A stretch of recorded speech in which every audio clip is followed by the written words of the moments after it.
Bienvenue dans ce deuxième épisode de podcast sur le patrimoine et surtout le pillage du patrimoine.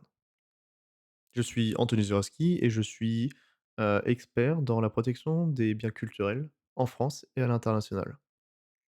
Et aujourd'hui, j'aimerais bien vous parler d'un exemple très concret qui est le pillage du musée national d'Irak en 2023. Alors pour vous donner un contexte historique de cette histoire-là, tout se passe dans les années 2003, en avril 2003, pendant l'invasion de l'Irak par les États-Unis et leurs alliés. Bagdad est tombé rapidement dans les mains des forces américaines et il y a un chaos qui suit et qui survient dans l'entièreté du pays. Et donc, en fait, de nombreux bâtiments publics ont été laissés sans protection, y compris le musée national d'Irak, qui abritait les collections les plus riches du Moyen-Orient, donc les collections archéologiques les plus riches de cette zone géographique, quand même très importante pour l'histoire de l'humanité. On peut penser, bien sûr, à Babylone ou aux premières villes mésopotamiennes. Alors le pillage de ce site, donc de ce musée, de cette institution, s'est passé dans les années donc 2003, entre le 10 et le 12 avril. Le musée a été massivement pillé. On estime à environ 15 000 objets volés, ce qui est énorme, en très peu de temps. En fait, parmi les pièces perdues, figuraient des artefacts mésopotamiens datant de plus de milliers d'années. On a souvent cet exemple-là qui s'appelle le vase de Warka. Je ne sais pas si je le prononce bien, mais c'est une des pièces les plus anciennes et ça représente en fait, un homme, le corps, dire c'est la plus vieille représentation d'être humain, sur des ensembles, des artefacts archéologiques. Il y a eu aussi des vols des fameuses tablettes cunéiformes, les premières écritures, de l'humanité, des statues, des bijoux et des sceaux, cylindriques qui ont complètement disparu de cette collection du musée. Certains actes, ce qui a marqué un peu la communauté internationale, c'est que certains actes semblaient, organisés, très bien organisés. Les pillards savaient exactement où chercher et ce qui laisse à penser qu'il y avait une complicité avec, des, parties prenantes dans cette histoire, des personnes qui étaient dans cette institution ou en tout cas, il y avait une préparation en amont. Ça, on ne le sait pas encore. Donc les conséquences de cet acte-là, de ce pillage durant ce contexte géopolitique qui est très particulier, c'est, vraiment une perte catastrophique, du patrimoine mondial qui a été complètement dilapidé car, il y a une partie importante de l'histoire de la civilisation humaine, donc sumérienne, babylonienne ou, assyrienne, qui était connue dans ce musée-là, qui a été complètement, perdue, en tout cas dispersée dans le monde entier. Plusieurs objets en fait ont été, retrouvés quand même au fil des ans. Parfois saisis, ce qui arrive souvent dans, des collections privées, donc les collectionneurs privés ou qui ont été retrouvés avant dans les ventes, aux enchères. Il y a environ 7 000 objets, donc sur les 15 000 qui ont été récupérés. Donc c'est quand même près de la moitié, mais la moitié manquante et surtout tous les objets ont financé, ces organisations qui étaient qualifiées de terroristes ou qui ont été tout simplement dilapidées dans la population, irakienne. Donc les réactions internationales à ce moment-là, comme toujours, ont été un peu molles, on va dire. L'événement a provoqué quand même, un tollé mondial, si on peut dire. L'UNESCO et d'autres institutions culturelles, à l'échelle internationale ont lancé des campagnes pour retrouver les biens quand même, volés, pour les restituer. Donc ça a bien marché. Et il y a une mise en avant, quand même des dangers du trafic illicite, des antiquités, notamment, pour les périodes de guerre. Ce qui, enfin, donne quand même un beau scénario qui est de former les Américains, donc les troupes américaines à protéger ces lieux-là. Donc le pillage a pris, plusieurs formes. Il y a vraiment eu, des fouilles clandestines qui se sont faites durant cette période-là.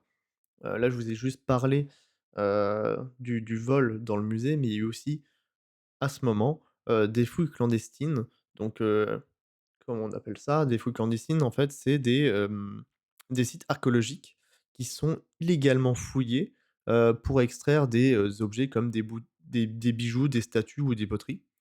Souvent à l'aide de détecteurs de métaux, ces personnes-là, scanne, on va dire, le sol et trouve ces objets-là et après ils les déterrent et donc ils les vendent sur les marchés noirs.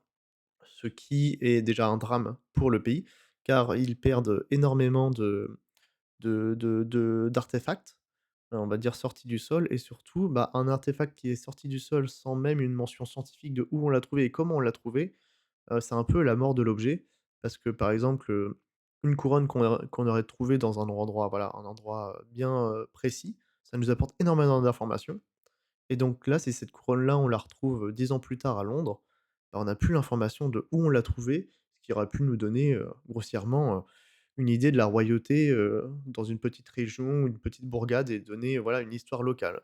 Là, on l'a plus du tout, donc ça, c'est une des formes du pillage, durant cette période-là en 2000, en 2003. Il y a eu donc, le vol dans, ces musées-là et il y a eu des spoliations, coloniales aussi et bah, je vais vous parler un peu plus, d'une histoire qui est arrivée, concernant le commerce, illicite d'art. Je vais vous prendre l'exemple du vase de Warka. Donc le vase de Warka, c'est un objet qui a été pillé durant cette année, 2003 et en fait, c'est un vase sumérien, qui date de 3000 avant Jésus-Christ. Donc quand même une œuvre assez ancienne. Elle était, faite, d'albâtre, donc un matériau très fragile mais très noble, et mesurait 1 mètre de haut. Donc déjà une description très, précise, de ce vase. Il a été découvert donc dans l'ancienne capitale, en Irak qui est, Uruk, une capitale mésopotamienne. C'est une des premières œuvres connues en bas-relief. Ce vase, il représente ce vase des, processions religieuses avec voilà, comme d'habitude, des hommes, des femmes, des animaux et des offrandes faites à une déesse. Donc c'est ça qui est remarquable et donc en l'année, en avril 2003, sa disparition a été, très médiatisée en raison de son importance et de son histoire, exceptionnelle pour l'Irak et pour, l'humanité. En juin 2003, très rapidement, le vase a été retrouvé, mais cassé en plusieurs morceaux. Abandonné devant un musée dans un sac. Et en fait, je vous parle de cette histoire de cet objet-là, car c'est assez symbolique de toutes les œuvres qui sont traumatisées en temps de guerre, qui sont peut-être retrouvées dans un plus ou moins lointain, une plus ou moins lointaine chronologie, mais retrouvées et complètement détruites. Cette œuvre-là, est un peu le symbole de toutes les œuvres qui, soit ne se vendent pas et finissent on ne sait pas où, perdues à jamais, ou soit complètement détruites et après enfouies.